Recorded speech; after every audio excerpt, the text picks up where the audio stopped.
Hello, I am Sriraksha V. Gadekar and I am an Avanti Fellow. I am 16 years old and I am currently studying at Jain Vihasan in Karnataka. I love studying biology and I want to become a doctor.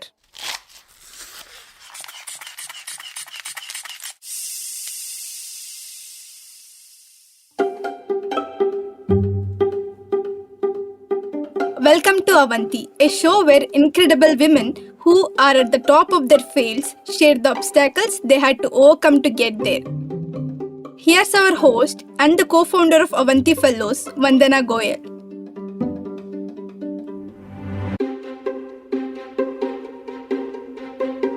Growing up as an army kid, Ruchi Sankhe's family was constantly on the move.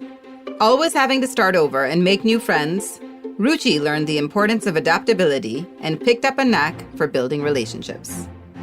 After getting married and moving to the US, Ruchi pursued her MBA in finance at Temple University, where only 10% of the students in her class were women. Moving back to India in 1998, Ruchi joined Citigroup to start a program at the company. Starting out as product manager, Ruchi made it all the way to director, where she was responsible for managing ultra-high net worth client relationships. Today, she is the founder at Infinity Investment Advisors, making her one of India's select few female entrepreneurs in finance. Welcome, Ruchi. Thanks so much for joining us in the studio today. Thank you so much for having me here. So growing up as an army child, your family moved around a lot. How did this affect you growing up? So we used to move every 3 years to a different place. And what it meant was obviously many schools, so not one school through my entire high school years. And those were not the days of internet or Google or anything like that or any phones. So it also meant making new friends every 3 years because we'd move to a new place, new setup, new people. And to some extent, I think it also made me a lot more adaptable to change because it was a completely new setup every couple of years. But also what happened on the other side was that I don't have any long-lasting friends from high school years because I couldn't really stay in touch with them after we moved on to another location. So that was one of the negatives of moving around. But the positive was that it did make me much more adaptable to change. And I've seen that sort of helped me through so many years as, I've grown older and in different professions across countries, it's really helped me, mold or do things that I do today. So you were deciding to pursue your master's degree in India, and you didn't want to pursue what you called a conventional path of engineering and medicine. So can you explain to me how you saw that choice? Ultimately, you decided to get your master's in HR. When I was growing up, and this is like many years ago, right? More than 35 years ago is when I would have been in my schooling years.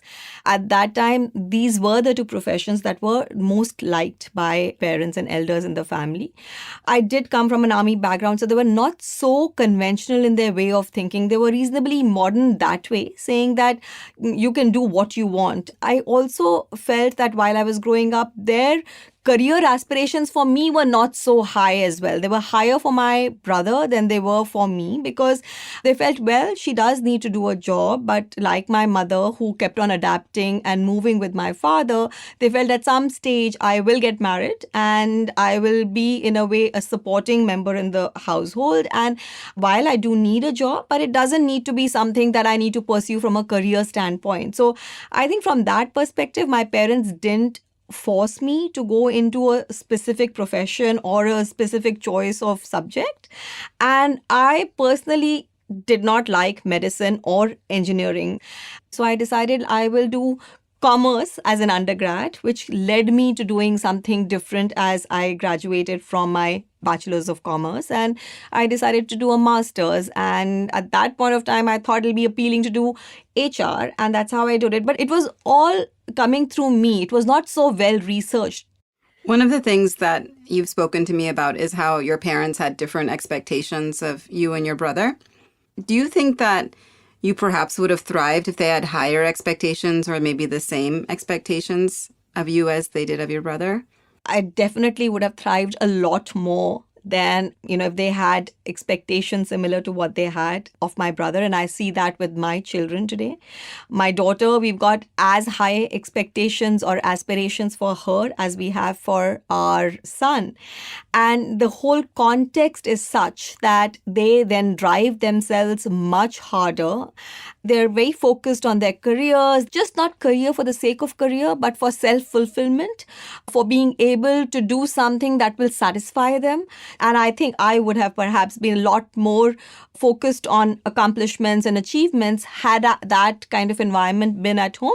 But having said that, I don't want to put down my parents. We don't want you to put your parents down either. Yeah, they did what was the context of what those they knew. times. Yeah. And actually, I am here today because obviously for a lot of what my parents did, they never compromised on my education. So I went to the best of schools. They made sure that, they encouraged me to do what I wanted. They may not have put some high goals or high bar for me. And if they had done that, perhaps it might have been even better. But, I'm happy with the environment that they did provide to me as I was growing up. Well, you're very successful now, so I think they should be proud. And, I think you've made it your own journey. Yeah. But one of the things that despite maybe growing up in a more traditional environment, you told me is that your mother always talked about you being financially independent. So where did that come from? Why did she think that was important, and how did that shape you? Actually, that influenced me a lot. And I think both my parents were very keen that even if I am not, looking at becoming a CEO of a company or rising to the highest ranks, I do need to have financial independence, because they had perhaps seen some situations while, in their life where they felt the women, after they got married, didn't have the flexibility and freedom to do what they wanted. They couldn't take decisions that were right for them just because they didn't have the financial independence to do that. And many times women were not able to take steps where perhaps it may have been better for them to move out of the marriage, but they weren't able to do it, and unfortunately had to suffer as well because they just didn't have the financial independence to do that. And my parents were very categorical in saying that you should never make a decision because you don't have the means to support your decision, right? So your decision should be made from a position of strength and not from a position of weakness. And that strength comes if you have financial independence. So that's why they were very focused on the fact that I should definitely be working. I should definitely be earning. In their minds, I didn't need to be the most powerful, sort of a CEO or woman in the organization that I'm working, but I definitely needed something to sort of hold on to, and not only just for taking the right decision, but also it gives you the confidence and the ability, to be your own. I think that's amazingly progressive of your parents to instill that in you from a young age. And I'm sure you're doing that with your kids. You got married in India and you moved to the US with your husband. Can you tell me a little bit about how both marriage and the move to the US affected you and changed perhaps the course of your life? It was nothing that I had experienced before, right? In terms of the culture was very different. I was out of the protective guard of my parents. It was a completely different life. And it was a little intimidating to begin with as well. However, I think the adjustment process was not so bad. Only thing is in India, there's a whole community. Whereas when I moved to the US, everybody sort of lived in their nuclear lives. And most American women do work and they all participate equally in doing the household as well as external duties. And I suddenly realized when I moved to US and I wasn't working at that point of time because, I just moved and I was just trying to settle in and assimilate in the place, that I did need to get on and do something because there was no one really to associate during the day. Everybody was busy doing their own work. So with that context, I decided to do another master's because while I tried to find a job with my degrees from India, they were not necessarily recognized in the US at that point of time. So I had to do another master's and I went to a university close by. I took a course in master's in Temple University, which was in Philadelphia, close to where I used to live. And post that, I started looking for a job. So I think the process of assimilation also then became a little bit faster, because when you go into a university, you meet people, there's a group that you start associating with, all of those things happened. And then you also understand the system, because, you basically are studying the American system of schooling. I mean, you're going through the American system of schooling. So you then start to get assimilated faster in the society. And that's what happened. And effectively, I then finished my master's, and I started working there.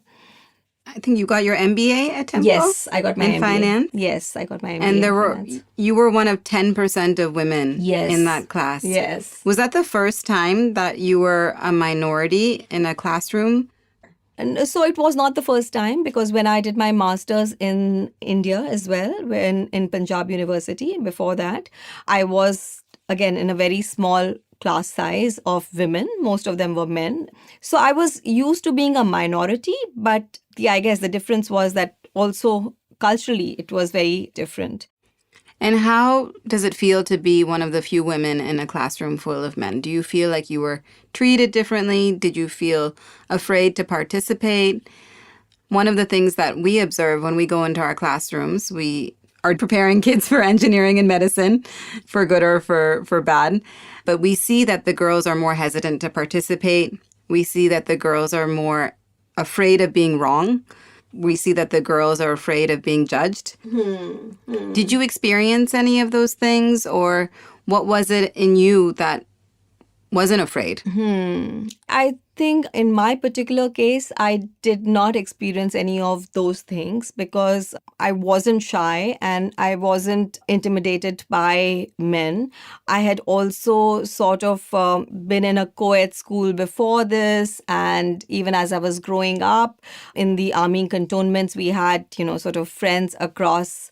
So I wasn't necessarily so intimidated by the fact that there were fewer women, and I did not feel any disparity at that stage. However, as I was applying for jobs, and then as I started off fresh in my career, at that stage, I did feel there was, being a woman, I did not feel at an equal footing as with a man in those years. But interestingly enough, and even today, when I talk to my daughter, who's probably applying to a private equity fund in the US and has done internships in some of the very progressive companies, there's a little bit of that even today, that women perhaps don't feel on an equal ground with men until today. But while going through school, I didn't necessarily feel any different from that. I mean, of course, there was a minority and of women, but did not feel hesitant to participate or be part of that program because of that. So you worked at Cigna Insurance after your MBA in the US, and then you moved back to India a few years later, and you joined Citigroup, where you spent 21 years. Right. So can you tell me about the journey in Citi, how you grew and evolved, I think, through many roles to a very senior leadership position? I think in 1998 is when I moved back to India from the US. And I started working with them as a quality manager. And this is basically, Citi was trying to adopt the Six Sigma approach for doing transactions and, all their processes. So they were trying to minimize the number of defects within the organization. And I started working with a lot of departments to see how we can work and improve the quality of the operations in those departments. That's how I started. While I was working as a quality manager, insurance was just moving in, just stepping in a larger way, in a private manner within India. And Citi was trying to access the insurance segment from a marketing standpoint. So I moved into insurance as a relationship manager to try and build that business. The intent was really to see whether, we have products that will suit or fit the insurance segment. And, how do we really, what kind of products do we market, or what kind of strategy do we put in place for this segment? So that's how I moved from from quality into the financial institutions group. Then I moved from there into something called corporate banking, which was basically looking at setting up facilities for risk facilities, credit facilities, etc., for emerging and top tier local corporates. And from there on, I moved into private banking, and I actually really sort of started growing with private banking. In private banking, I spent almost 14 years within Citi out of the 21 years that I was there, and started off as part of the founding team in the private banking segment, but then really grew to be, in fact, when I left Citi, I was the senior most bankers, a director with Citi Private Bank, and also the highest sort of producing relationship manager in Citi. So that's where I moved in. I left them as a director.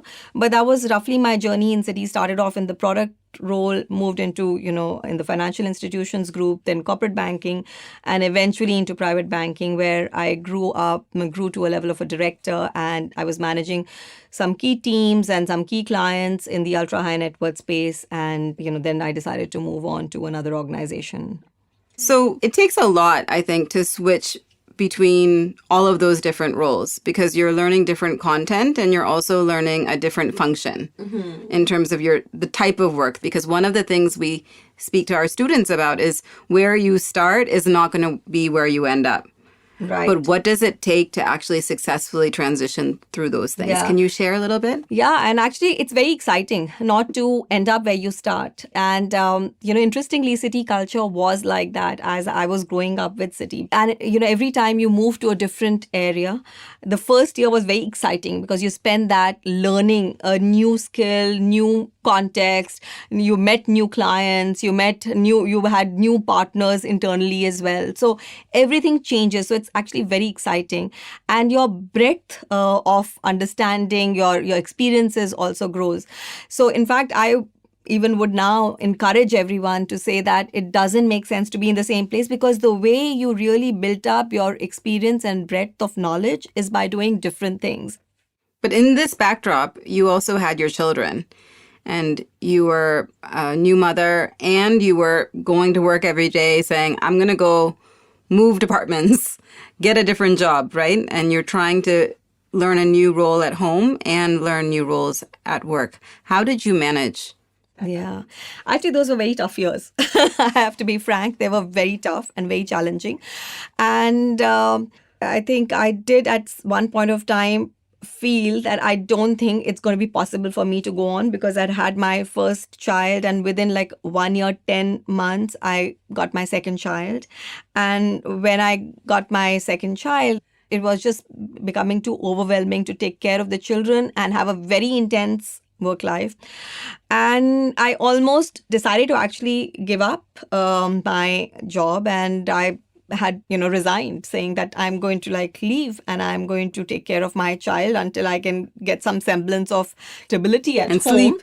Yes, then I will go back and then again pick up a job. And I was very fortunate because the CEO of my firm at that point of time, Sanjay Nair, I am going to disclose his name because I always appreciate and comment for what he did.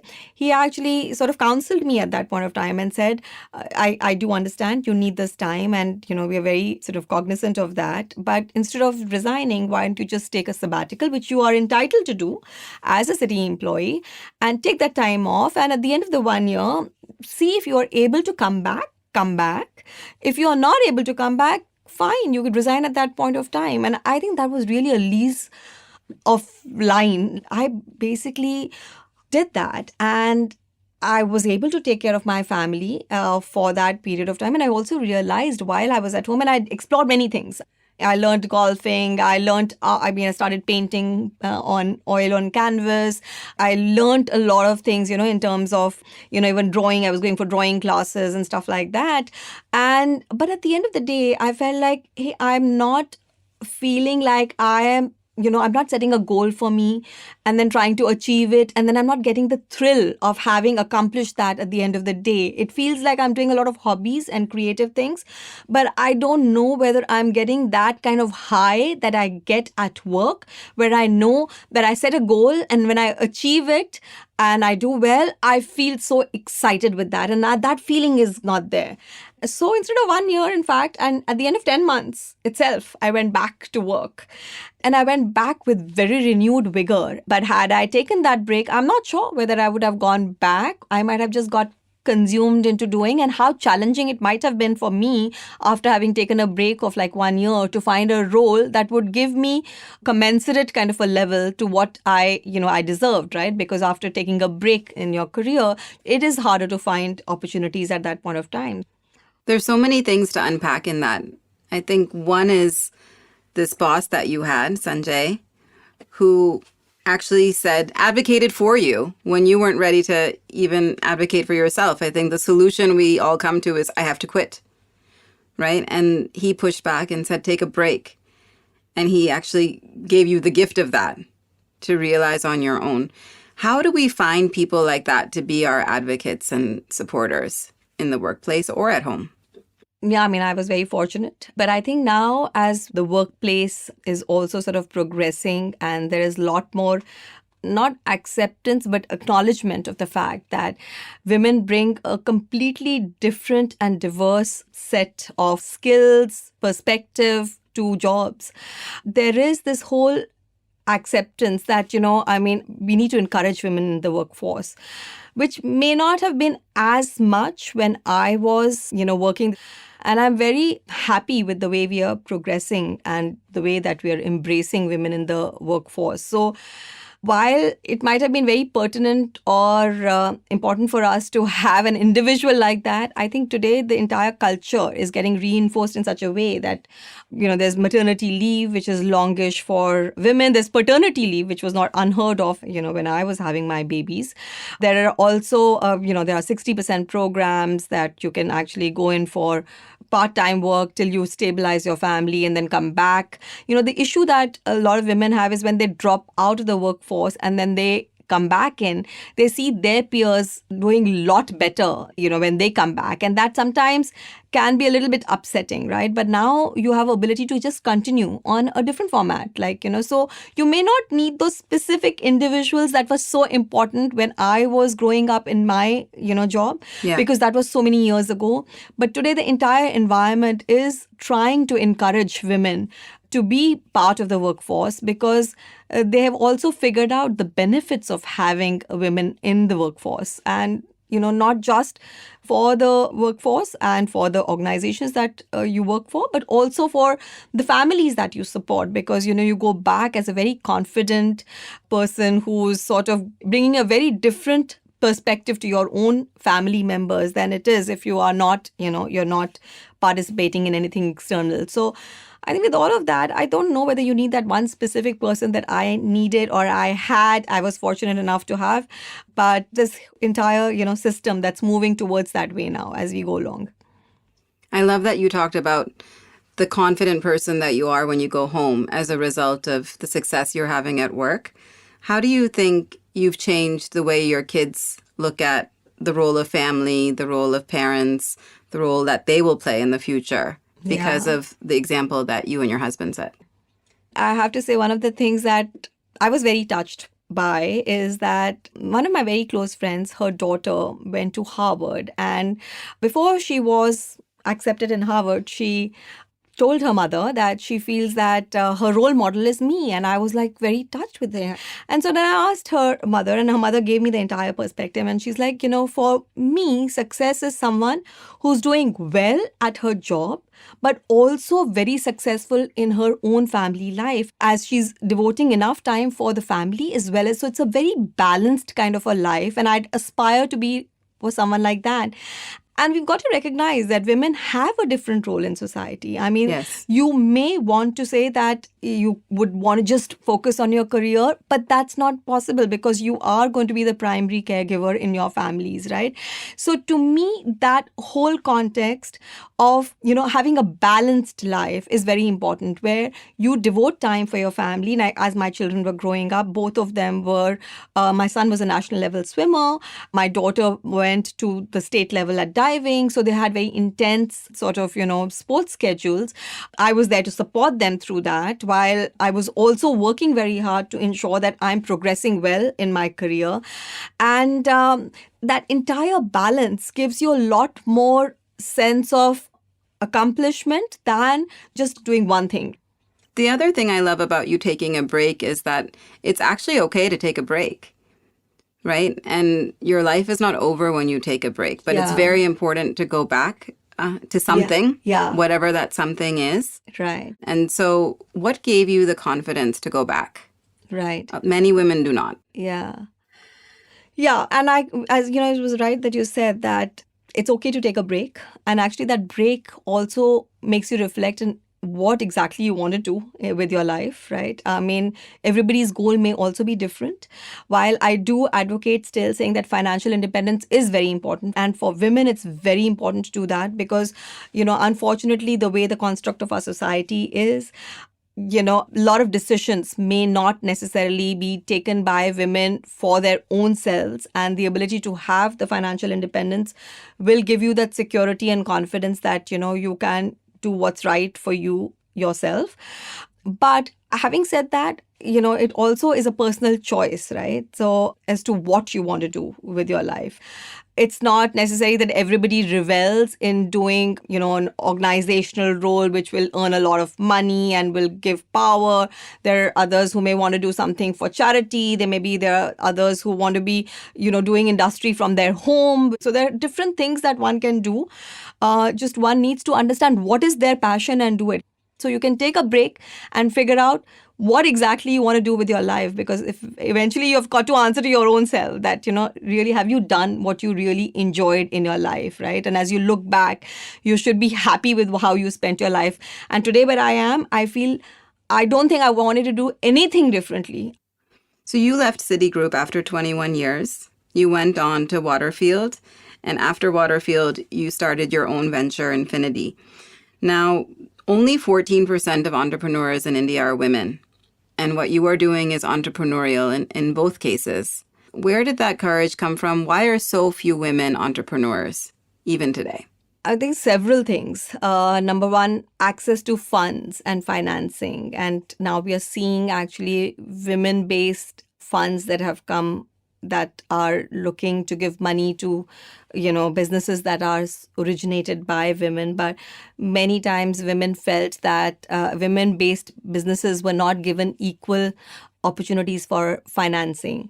Number two is it is risky. So, there are, you have to have the stomach to take the risk. A lot of times, as I've even gone through my career and managed a lot of women's portfolios, there could be higher amount of risk aversion that women have. The third reason is that it is very time consuming, because when you're trying to create something, it takes a lot of time and effort and energy.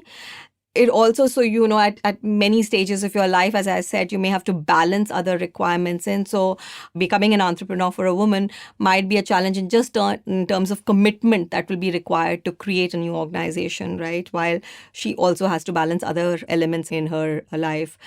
And also the encouragement. I think, I don't know whether you get whether they get the right kind of encouragement within their homes to, create something which will be a business of their own.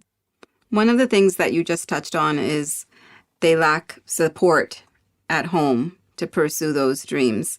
And you've spoken about how your husband, Shirish, played a pivotal role in providing you that support and encouragement. Can you speak a little bit about the choice of partner, whether it's arranged or found, and how important of a decision that is and how he supported you? Yeah, it's very critical. I mean, as I look back, I feel it's very critical because the partner has to be a partner in your dreams, in your your vision, your future, your for yourself. I mean, the partner has to be sort of be there, supporting you in all of these aspects, and so it's important to have the partner who sort of looks at all of these things in a similar way as you do. For me, it just happened.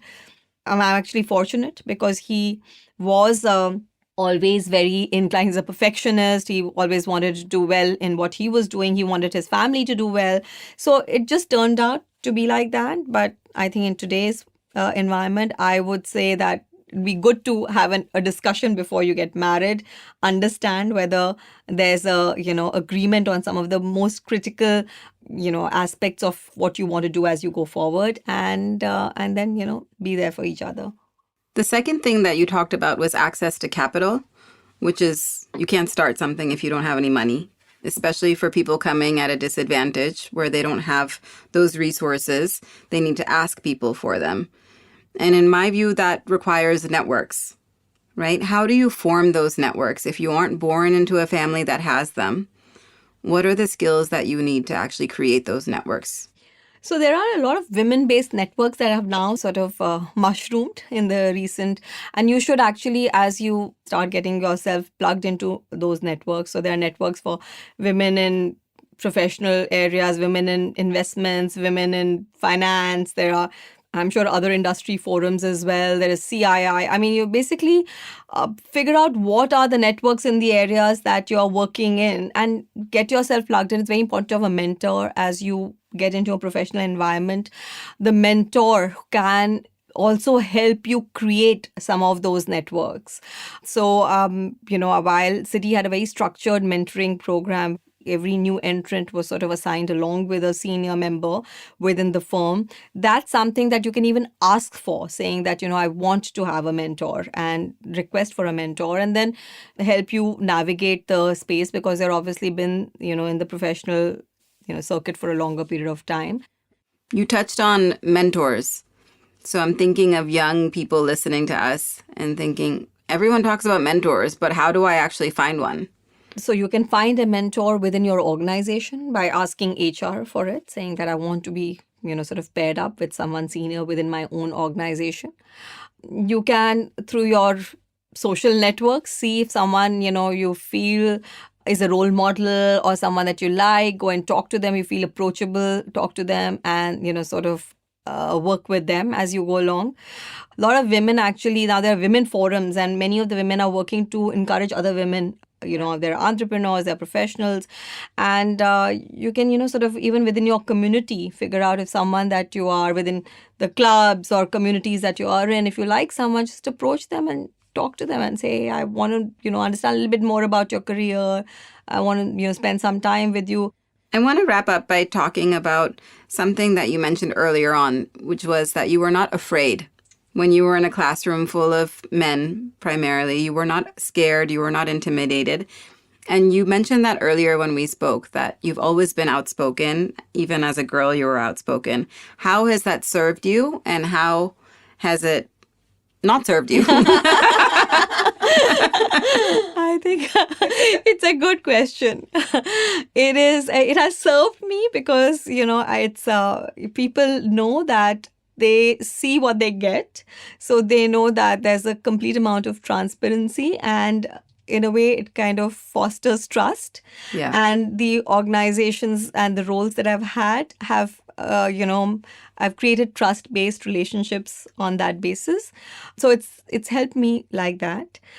And it's not worked for me also in many cases because I've not been diplomatic enough, which is what's sometimes required, or it's the need of the hour when you're trying to navigate your way up in an organization. Maybe at times, you don't, or you want to reserve your comments on your seniors or your bosses or whoever. And if you're too direct, that can actually hurt your career because, it's not all about doing the right thing and doing very well, but it's also about making sure that you don't ruffle any feathers. And so sometimes it's probably hurt me like that. But yes, I'm very direct, and that's what I've been known for forever in my professional and personal life that, you know, I mean, you Me can too. actually tell. I feel you. This piece about being careful about not ruffling feathers, do you think that's something that affects women more? Yes, I think so. I do think so. Because there's a certain expectation of how women should, interact. Women have to be a lot more conscious than men because men get away with a lot of things. But there's a certain role that somehow, unfortunately, get ascribed to how a woman should sort of react or interact, or what should her demeanor be in certain situations. And at times, yes, it does impact women more than it impacts men. While we've come so far, like you've spoken about, there's a lot further we have to go in this space. But I really enjoyed speaking to you. You've been so successful, but most of all, I think just the humility and the realness in which you've shared your journey is much appreciated. And I think it's something that every girl is going to be able to relate to.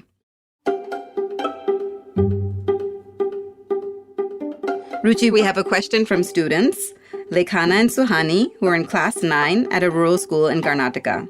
Lekhana wants to become a deputy commissioner, while Suhani aims to become a doctor. They ask, can you explain what wealth management is in simple terms? So, yeah, that's a very interesting question because I think what wealth management is the ability to save part of your salary on a regular basis and make your money work for you by investing it wisely so that it can earn more returns for you. Thanks so much to Ruchi for being on the show. If you enjoyed that episode, do tune in every week as we sit down with more remarkable women. The podcast is hosted by Avanti Fellows, a nonprofit that breaks the cycle of poverty in India by providing access to post-secondary education for students from underserved communities. With this show, we aim to inspire thousands of young people with these real-life stories of incredible female leaders who have made a lasting impact on their industries. To learn more about the work we do, visit www.avantifellows.org.